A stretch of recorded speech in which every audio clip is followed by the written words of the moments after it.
This podcast was created as a part of Podcast Lab by India Film Project in association with Anchor by Spotify.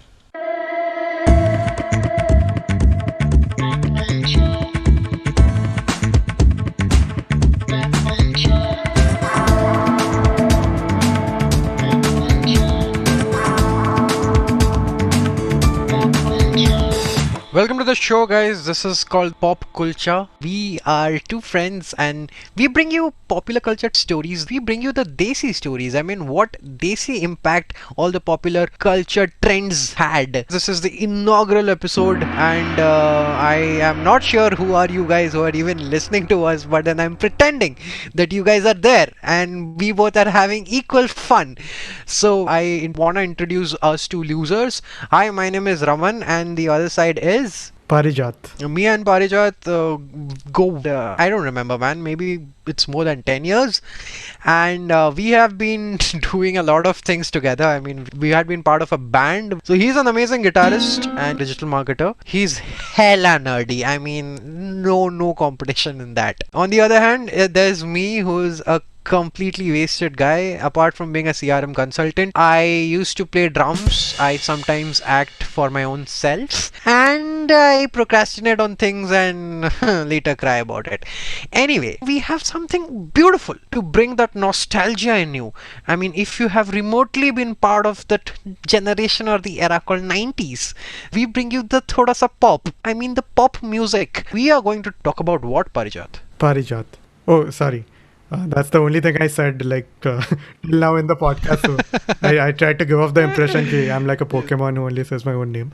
But yeah, today we are talking about indie pop. Yep. Like this amazing era of music that we heard growing up in India from like the early 1990s to the early 2000s maybe, when it died a very unceremonious death. Yeah. That was a amazing time, wasn't it? Like we had this independent music scene outside of Bollywood, which ran on its own and had its own trends, its own famous moments, its own celebrities, and the music, which is the main part, was really amazing. Of course, you mentioned growing up listening to that sort of music, which was in fact in itself very revolutionary because it was sort of a very demarcated change from the 80s to the 90s and then sort of in the 2000s. Do you remember? I mean, it was sort of a ritual for us guys. We used to head back home after school and we used to switch MTV on and I mean, you listen to those amazing songs by I mean, I remember you mentioned it about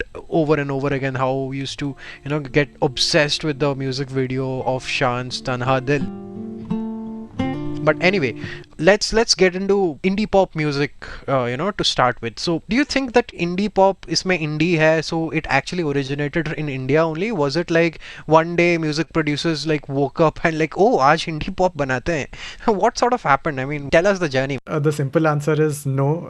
Indie pop did not directly, completely originate from India, as much as we would like to think of it as that. So one of the pioneers of that indie pop sound that we all know, synthesizers and all those guitar based music, it kind of came from this one guy, believe it or not, whose name was Biddu. So Biddu was this famous music producer in the West who had a few hit songs, including this one called Kung Fu Fighting. It was like a lot of like disco and funk hits, and he kind of brought their sound to India and to the subcontinent, actually, to be more specific. And there's a funny thing here, actually. So the thing that kind of kicked off this new sound for India was the song Aap Jaisa Koi from the movie Qurbani, which was composed by Biddu. And the reason he got into Bollywood, and I'm quoting him, is to make his mom happy. So the entirety of indie pop exists because an Indian mom shouted at her son to do something for India. It's kind of funny. But yeah, so he discovered this amazing, this teen artist from Pakistan called Nazia Hassan. And you might have heard some of her songs. The one of them, which I already mentioned, called Aap Jaisa Koi. She was the singer in that. What was the other one, Roman? I think it was Disco Divane, right? Yeah. which you might Yeah. have heard the Bollywood version of, which came out a few years back. But it was quite a big hit on its own as well back in the day. Had my mom shouted at me saying do something, I don't know what I would have done. But hats off and thanks to his mother that he actually went on and did something amazing, and we are cherishing and talking about it even now. So this happened in the 80s, right? So, and then of course the Indian producers started taking inspiration. So what happened next? I mean, you think that was it? That wouldn't have been it by itself. Yeah, for sure, it brought a new sound. But indie pop wasn't just about the sound, was it? Right. It was about the entire culture itself. Like Right. the way singing in Hindi was cool again. You know, you had this particular mashup of music and humor of the West combined with the traditions of our country, and that was brought along by these two very well-known music channels, music in double quotes as of today. Right. There's MTV and there's Channel V. Both of them came around the same time. They brought along with them this culture of playing music videos. Yeah. And initially, believe it or not, like the record labels, the big record labels of India, kind of did not want to meet the MTV India executives. They did not even hold a meeting with them. And the only record label which went and held a meeting with MTV India was a little company called Magnasound. Magnasound is going to play a big role in the upcoming story of Indipop, which we'll be getting into. So 90s was a period where the entire economic liberalization was also getting into picture.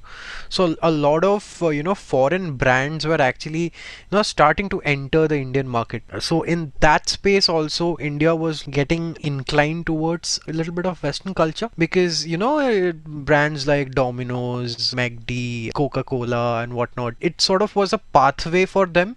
And with the entirety of all these things added with the masala of the indie pop music, it was a beautiful change. It was an amazing change that people were like, oh my god, what was happening?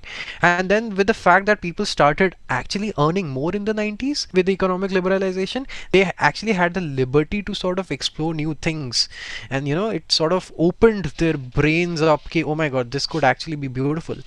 MTV was one of those pioneers, and thanks to Magnasound, of course, we had amazing hits. So what happened then? What happened with the MTV? I mean, I have amazing stories, and but I want to hear it from you, man. As we kind of touched upon before, MTV and Channel V, let's not forget, both kind of brought this Indo-Western fusion, this entire aesthetic, not just the music, not just the actors, not just the VJs, but the entire aesthetic, the entire culture was a combination of Indian sensibilities and Western sensibilities. You had shows like MTV Bakra with Cyrus Broacha. You had the whole VJ culture where these incredibly cool, good-looking people came on TV and told you what music is cool. In your eyes, they were the coolest people ever. I mean, the VJs were actually the OG influencers back in the 90s, man. You see all these social media influencers and content creators these days, but those guys were actually the trendsetters, man. And be it Gaurav Kapoor or Cyrus Broacha, Cyrus Sahukar, or even Anu Menon as Lola Kutti, most famous. I mean, that character is still imprinted, and I can literally hear her, accent and words in my mind right now while I'm speaking this. And they were actually, even Nikhil Chinnappa, Jose Cavaco. I mean, these guys were the OG influencers and the OG content creators, and those videos, those funny sketches, those pranks, added with that was the tadka of indie pop music. So it was an entire package. My favorite sort of was so to say Cyrus Broacha, of course, because of his MTV Bakra series.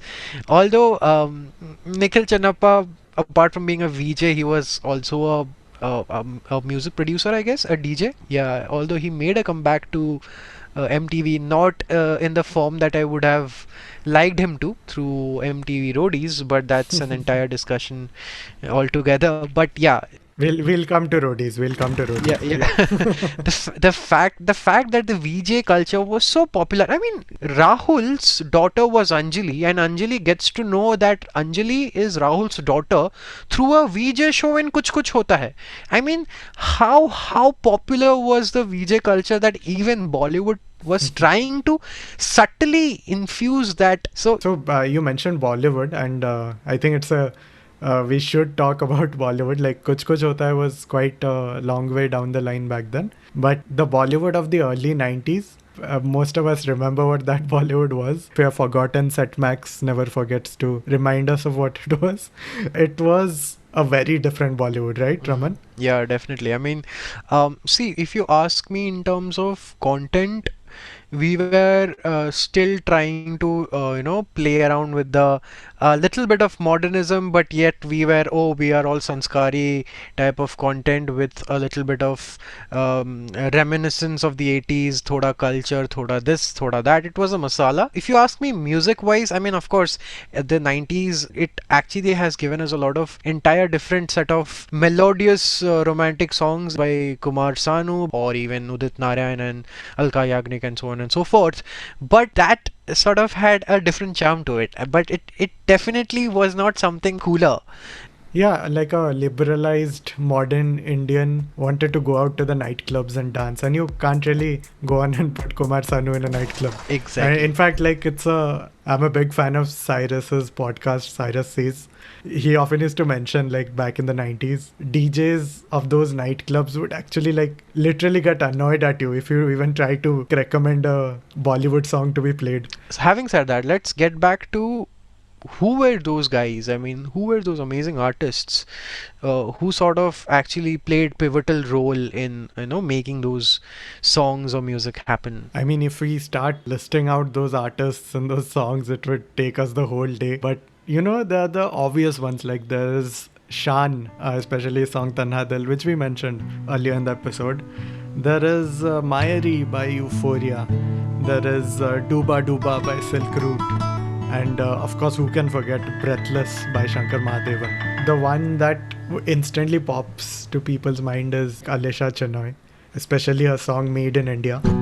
That song came out in, I think, 1995 and published by none other than Magnasound, the record label we were talking about. And it kind of blew up the Indipop thing, which was already a rising thing, obviously, since the last 2-3 years. Made in India kind of blew it up with this super high budget, glossy music video featuring Milan Soman, by the way. I'm sure Right. every girl of our generation remembers that video because of that No, reason. it's not just girls. Fair enough, fair enough. Every guy also remembers that video because of Milan Soman. Funnily enough, Made in India was produced by none other than Biddu. So this was Biddu's biggest hit at that time. It was kind of your typical Biddu, the sound that he then continued to develop and make so many more indie pop hits along the way, like, including Shaan and Sonu Nigam. Yeah, yeah. I mean, in fact, Biddu had a phenomenal role to play in Sonu Nigam's rise in the 90s. I remember even his album 2 was a massive, massive hit. If you remember Bipasha Basu playing the, lead protagonist in that video. And at the same time, artists like Falguni Pathak and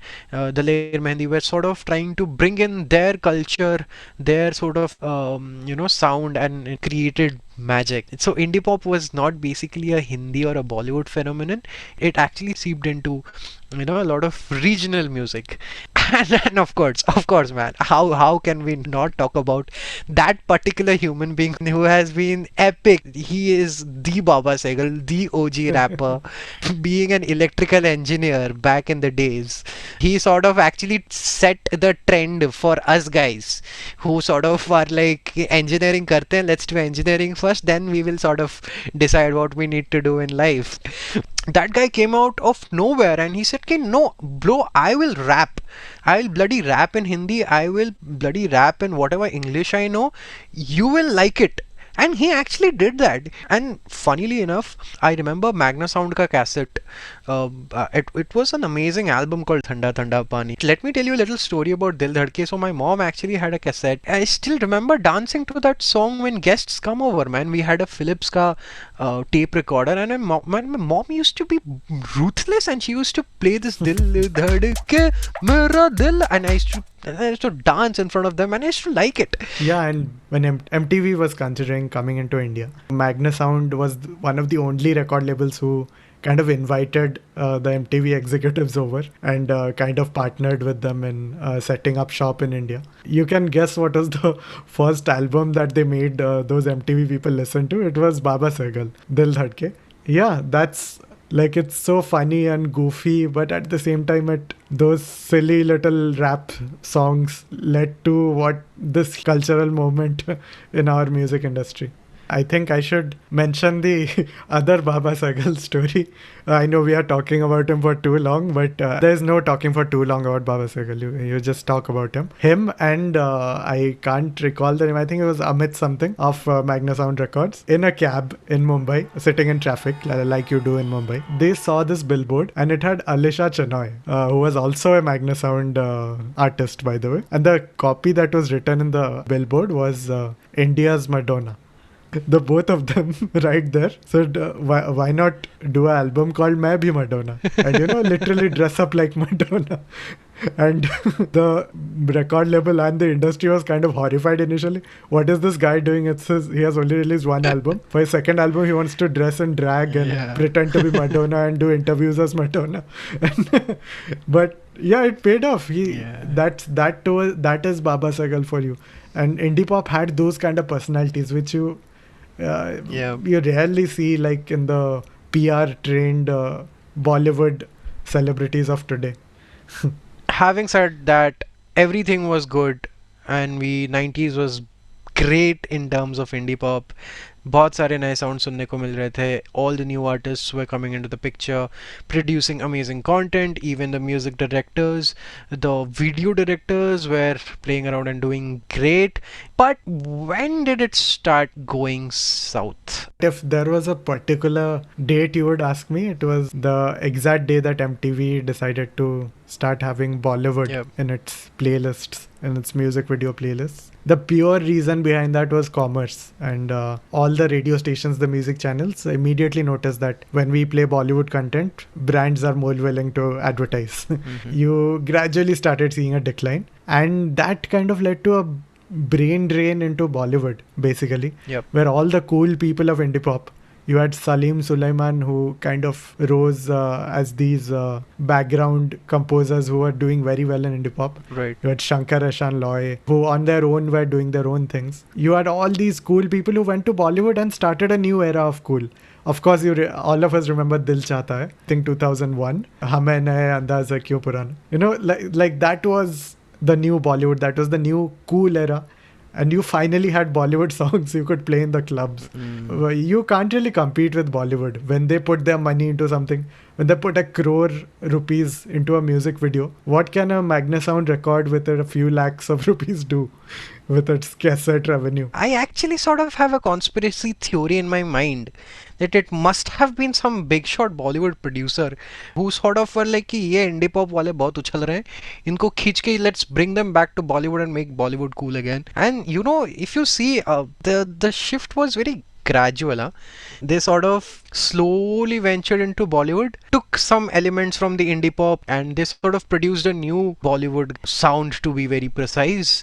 And with that, it sort of went down. But MTV and Channel V being actually the flag bearers, one day it must have been like a leadership change and everyone was like, hey, आज से हम indie pop नहीं हम Bollywood बजाएगा. All the reality shows that we see today, which is like printing money for MTV in today's era, actually started in the early 2000s and the late 90s.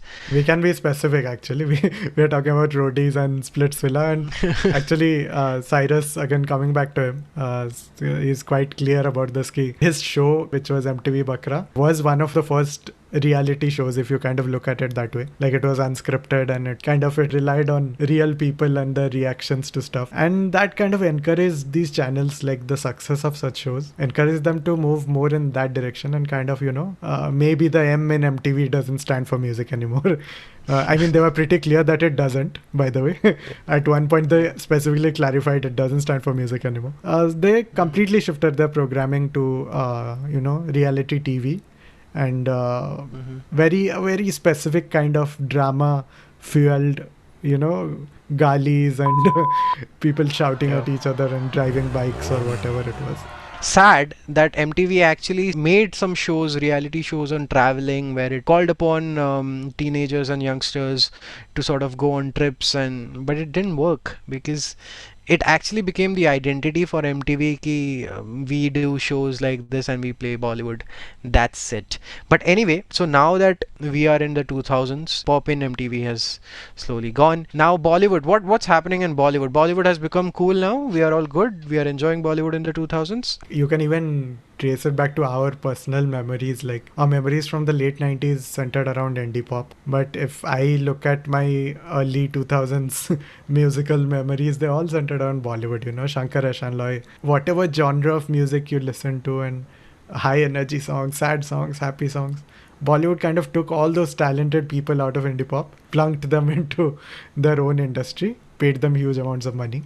And of course, they're going to stay there. Some of the singers hilariously tried to become actors in Bollywood and didn't go that well.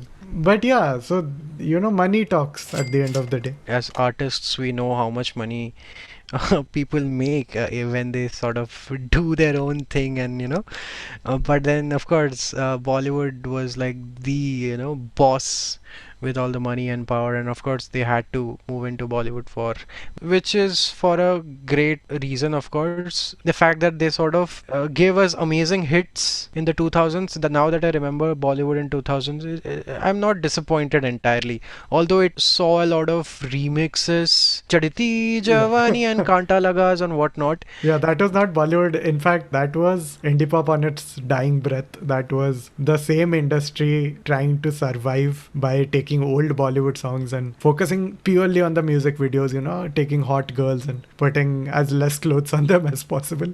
And It's basically was the concept of item girls. Yes. Actually originated from those remixes. But having said that, indie pop sort of died. But even after the first decade of the 21st century, we saw something different. So yeah, you are correct, Raman. Like, we are talking about new wave of independent artists. The later we are going into the 2020s, we are seeing an even bigger rise in such artists. And this is mainly due to music streaming services. Music is slowly getting more and more democratic, You had those gatekeepers, you had those record labels, you had people who you had to approach. But now anybody like you and me can put out an album on Spotify tomorrow if you wanted. And that has kind of really brought along a change in what we see as the music industry. So naming a few artists, there's Pratik Kohad, we have the Mumbai rap scene with Divine. And if you look at rock music, you have the Local Train. They're actually quite successful. They can literally fill up venues across India. At the same time, they're not really of the Bollywood family. So in a way, indie pop's cooler, younger cousin has come back. So great thing that you mentioned about the gatekeepers being absent at this point of time, because I would like to draw a parallel comparison with what happened in the 90s. So 90s sort of was an economic liberalization. It sort of actually gave rise to what we are calling the gatekeepers right now. I mean, the record labels, and those things and those record labels were actually sort of the freedom that was given to experiment with the new sound. Now that we see with the internet liberalization, that now that I don't have to fall back to please someone to put my content or put my music, I literally have my phone. I can make or produce something amazing and put it out there, and for the audience to decide, is actually sort of another sort of a second wave of liberalization. I think that's what these pop artists have been doing great, and people have been liking it.